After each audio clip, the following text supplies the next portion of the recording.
అండి, అందరికీ నమస్కారం. ఈరోజు వేడి వేడి ఫ్రైడ్ రైస్ మీకోసం. ముందుగా గిన్నె పెట్టుకొని అందులో ఆయిల్ వేసుకొని కొంచెం అల్లం వెల్లుల్లి పేస్ట్ వేసుకొని దాన్ని బాగా ఫ్రై చేయండి స్మెల్ పోయేదాకా. తర్వాత ముందుగా కట్ చేసుకున్న ముక్కల్లో కొన్ని ఆనియన్స్ తీసి ఆయిల్లో వేసి కొంచెం పచ్చిమిర్చి కూడా వేసి ఫ్రై చేయండి. మంచిగా ఈ రెండు ఫ్రై అయ్యాక మనం కట్ చేసి పెట్టుకున్న వాటిలో క్యాబేజీ ముక్కల్ని ముందుగా వేసుకోండి. క్యాబేజీ ముక్కలు వేసుకున్న తర్వాత క్యారెట్ తురుము, ఇక కొన్ని ఉల్లికాడలు మీ దగ్గర ఉంటే వేసుకోండి, లేకపోతే స్కిప్ చేయొచ్చు.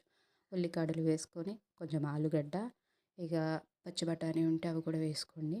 వేసుకున్న తర్వాత ఇవన్నీ మంచిగా తిప్పి కలిపి మంచిగా మగ్గనివ్వండి. ఇది ఇంకో విషయం ఏంటంటే ఇందులో ఏ సాసు వాడమండి. ఇది అందరికీ మంచిది, ఈకో ఫ్రెండ్లీ టైప్ అనమాట.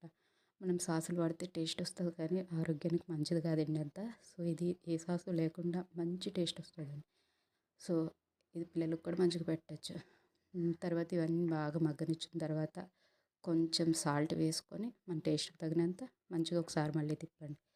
తిప్పిన తర్వాత కొంచెం చిటికెడు పసుపు, ధనియాల పొడి, గరం మసాలా పొడి 3 వేసుకొని మంచిగా కలిపి మనం ముందు వాచి పెట్టుకున్న రైస్ని తీసి దీంట్లో వేసుకోండి.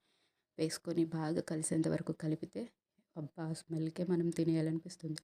ఆ పొగలకొక్కే వేడి వేడి ఫ్రైడ్ రైస్ మనం తిని మన పిల్లలకి పెడితే రోడ్ పక్కన ఫ్రైడ్ రైస్ ఎందుకు పనిచేస్తుందండి బాబు. చూడండి.